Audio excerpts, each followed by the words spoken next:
സത്യം പറയാൻ നിങ്ങൾക്ക് കഴിയില്ല. അതിൽ നിങ്ങളെ കുറ്റപ്പെടുത്തുന്നില്ല. കാരണം സത്യസന്ധമായി എങ്ങനെയാണ് നിങ്ങൾക്ക് ഈ ഗവൺമെൻറ് വിമർശിക്കാൻ വേണ്ടി പറ്റുക? അഴിമതി ആരോപണങ്ങൾ ഉന്നയിക്കാൻ വേണ്ടി പറ്റുമോ? അഴിമതി ആരോപണങ്ങളുമായി നിങ്ങൾ കോടതിയിലേക്ക് പോയി. കോടതിയിലേക്ക് പോയപ്പോൾ കേരളത്തിലെ ഹൈക്കോടതി സ്പ്രിംഗ്ലർ, അതുപോലെ തന്നെ ഫോൺ, അതുപോലെ തന്നെ AI ക്യാമറ, ഇതെല്ലാം ഹർജി ചുരുട്ടി കയ്യിൽ കൊടുത്തിട്ട് പറഞ്ഞത് പബ്ലിക് ഇൻട്രസ്റ്റ് അല്ല, പബ്ലിസിറ്റി ഇൻട്രസ്റ്റ് ആണ് കേരളത്തിലെ പ്രതിപക്ഷ നേതാവിനും പഴയ പ്രതിപക്ഷ നേതാവിനുമെന്ന് കേരളത്തിൻ്റെ ഹൈക്കോടതി പറഞ്ഞില്ലേ? നിങ്ങൾ ഏതെല്ലാം കേസുകളുമായി വന്നു? എന്നാൽ പഴയ കാലം നിങ്ങൾ ഓർക്കണ്ടേ?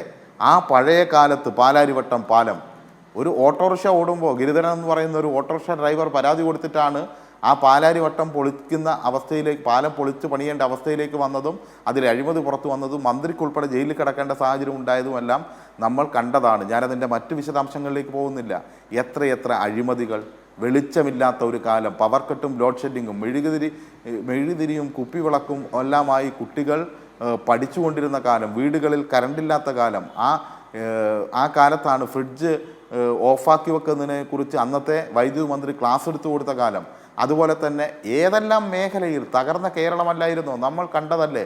KSRTC തനിയെ പൂട്ടിക്കോളുമെന്ന് മന്ത്രി പറഞ്ഞ കാലം, ചത്ത എലിയെ കുട്ടികളുടെ ഉച്ചഭക്ഷണത്തിൽ നിന്ന് കിട്ടിയിട്ട് അവസാനം മന്ത്രി വന്ന് ഭക്ഷണം കഴിച്ചിട്ട് മാത്രം കുട്ടികൾ ഭക്ഷണം കഴിച്ച ഒരു കാലം. ഇപ്പോൾ ഉച്ചക്കഞ്ഞിയല്ല, ഉച്ചയ്ക്ക് നല്ല ഭക്ഷണമാണ്.